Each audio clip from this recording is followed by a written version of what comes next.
सांख्य संन्यास और योग कर्म दोनों में से एक में अच्छी प्रकार से स्थित होने पर दोनों का फल मिल जाता है।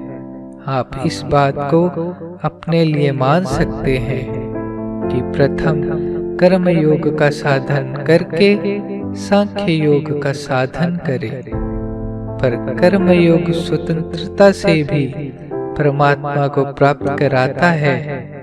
यह बात भगवान स्पष्ट कह रहे हैं गीता के 5वें अध्याय के 4थे श्लोक में।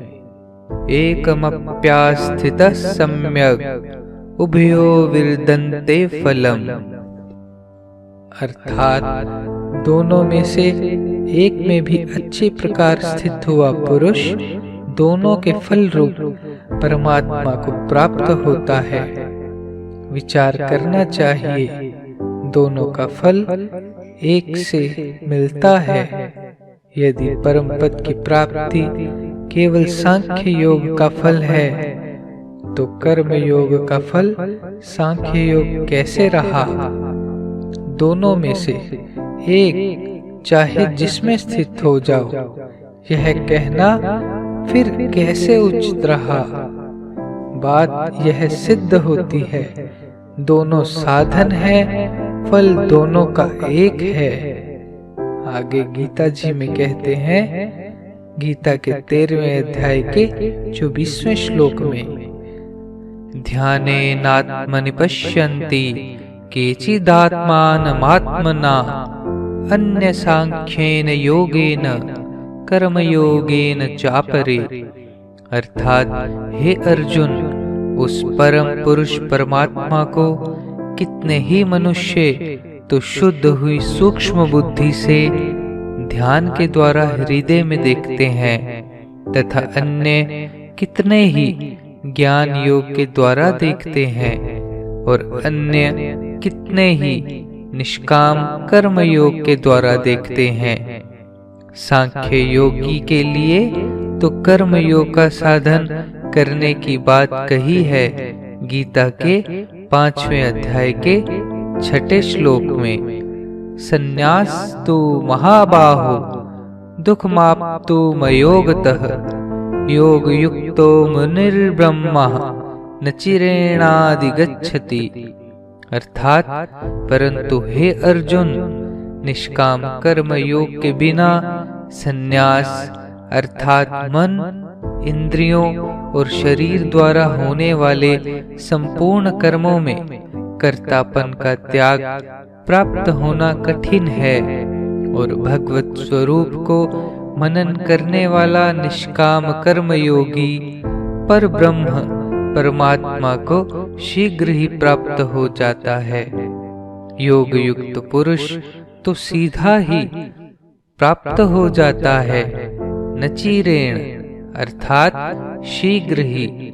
अब केवल निष्काम कर्म योग से बतलाते हैं गीता के 5वें अध्याय के 12वें श्लोक में, युक्तः कर्म फलम त्यक्त्वा शांतिमाप्नोति नैष्ठिकीम् अयुक्तः कामकारेण फले सक्तो निबध्यते। अर्थात इसी से निष्काम कर्म योगी कर्मों के फल को परमेश्वर के अर्पण करके भगवत प्राप्ति रूप शांति को प्राप्त होता है, और सकामी पुरुष फल में आसक्त हुआ कामना के द्वारा बंधता है। इसलिए निष्काम कर्म योग उत्तम है। निष्काम कर्म योगी को नैष्ठिकी शांति मिलती है, और जो कामना वाला है वह बंधता है। गीता के 4थे अध्याय के 19वें श्लोक में भगवान कहते हैं, यस्य सर्वे समारंभाः काम संकल्प वर्जिताः ज्ञानाग्नि दग्ध कर्माणं तमाहु पंडितम बुद्धः। अर्थात हे अर्जुन, जिसके संपूर्ण शास्त्र सम्मत कर्म कामना और संकल्प से रहित हैं, ऐसे उस ज्ञान रूप अग्नि द्वारा भस्म हुए कर्मों वाले पुरुष को ज्ञानी जन भी पंडित कहते हैं। गीता के दूसरे अध्याय के 51वें श्लोक में आया है, कर्मजं बुद्धि युक्ता ही फलम त्यक्त्वा मनीषिणः जन्म बंध विनिर्मुक्ताः पदम गच्छन्त्य नामयम्। अर्थात क्योंकि बुद्धि योग युक्त ज्ञानी जन कर्मों से उत्पन्न होने वाले फल को त्याग कर जन्म रूप बंधन से छूटे हुए निर्दोष अर्थात अमृतमय परम पद को प्राप्त होते हैं। अब साफ शब्द कहते हैं अनामय अमृतमय पद को प्राप्त करते हैं। यदि भक्ति भी साथ हो जाए तब तो फिर कहना ही क्या। फिर गीता के 9वें अध्याय के 27वें श्लोक में कहते हैं, यत् करोषि यत् श्नासि यत् जुहोषि ददासि यत् पश्यसि कौन्तेय तत् कुरुष्व मदर्पणम्। अर्थात इसलिए हे अर्जुन, तू जो कुछ कर्म करता है, जो कुछ खाता है, जो कुछ हवन करता है, जो कुछ दान देता है, जो कुछ स्वधर्माचरण रूप तप करता है, वह सब मेरे अर्पण कर। गीता के 9वें अध्याय के 28वें श्लोक में भगवान कहते हैं, शुभाशुभ फलैरेवं मोक्षस्य कर्म बंधनैः संन्यास योग युक्तात्मा विमुक्तो मामुपैष्यसि। अर्थात इस प्रकार कर्मों को मेरे अर्पण करने रूप संन्यास योग से युक्त मन वाला तू शुभाशुभ फल रूप कर्म बंधन से मुक्त हो जाएगा और उनसे मुक्त हुआ मेरे को ही प्राप्त होएगा। मुझको प्राप्त हो जाएगा, कोई झगड़े की बात नहीं। केवल भक्ति हो उसकी तो कोई बात ही नहीं। पहले अध्याय को छोड़कर कोई अध्याय गीता जी में बाकी ही नहीं जिसमें भक्ति का वर्णन न हो। गीता के 10वें अध्याय के 9वें श्लोक में भगवान ने कहा, मच्चित्ता मद्गत प्राणा बोध्यन्तः परस्परम कथ्यन्तश्च माम नित्यम तुष्यन्ति च रमन्ति च।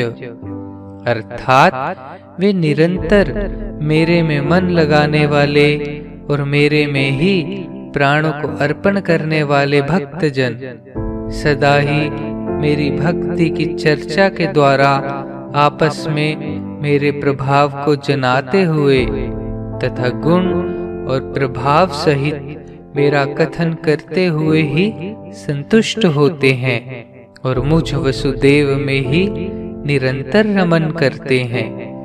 गीता के 10वें अध्याय के 10वें श्लोक में भगवान ने कहा, तेषाम सततयुक्तानां भजताम प्रीतिपूर्वकम ददामि बुद्धि योगम तम येन मापुपयान्ति ते। अर्थात उन निरंतर मेरे ध्यान में लगे हुए और प्रेम पूर्वक भजने वाले भक्तों को मैं वह तत्व ज्ञान रूप योग देता हूँ कि जिससे वे मेरे को ही प्राप्त होते हैं। गीता के 18वें अध्याय के 62वें श्लोक में भगवान कहते हैं, तमेव शरणं गच्छ सर्वभावेन भारत तत्प्रसादात् पराम शांतिम स्थानं प्राप्स्यसि शाश्वतम। अर्थात इसीलिए हे भारत, सब प्रकार से उस परमेश्वर की ही अनन्य शरण को प्राप्त हो। उस परमात्मा की कृपा से ही परम शांति को और सनातन परम धाम को प्राप्त होगा। गीता जी कहती हैं, उस परमात्मा की शरण जा।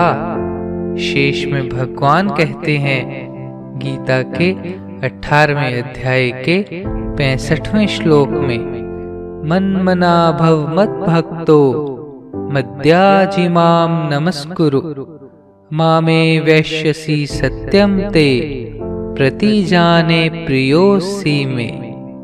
अर्थात हे अर्जुन, तू केवल मुझ सच्चिदानंद घन वसुदेव परमात्मा में ही अनन्य प्रेम से नित्य निरंतर अचल मन वाला हो और मुझ परमेश्वर को ही अतिशय श्रद्धा भक्ति सहित निष्काम भाव से नाम, गुण और प्रभाव के श्रवण, कीर्तन, मनन और पठन पाठन द्वारा निरंतर भजने वाला हो तथा मेरा शंख, चक्र, गदा, पद्म और किरीट, कुंडल आदि भूषणों से युक्त पीतांबर, वनमाला और कौस्तुभ मणिधारी विष्णु का मन, वाणी और शरीर के द्वारा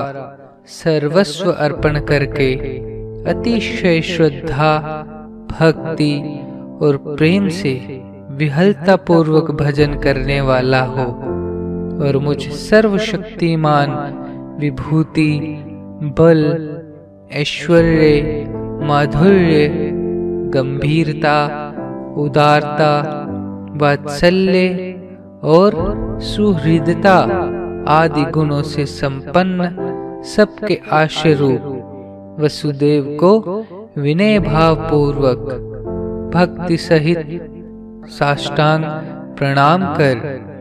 ऐसा करने से तू मेरे को ही प्राप्त होगा, यह मैं तेरे लिए सत्य प्रतिज्ञा करता हूँ, क्योंकि तू मेरा अत्यंत प्रिय सखा है।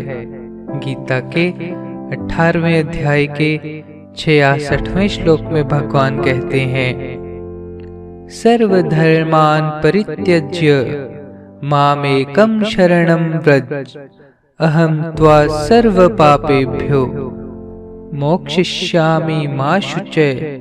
अर्थात इसलिए सर्वधर्मों को अर्थात संपूर्ण कर्मों के आश्रय को त्याग कर केवल एक मुझ सच्चिदानंद घन वासुदेव परमात्मा की ही अनन्य शरण को प्राप्त हो।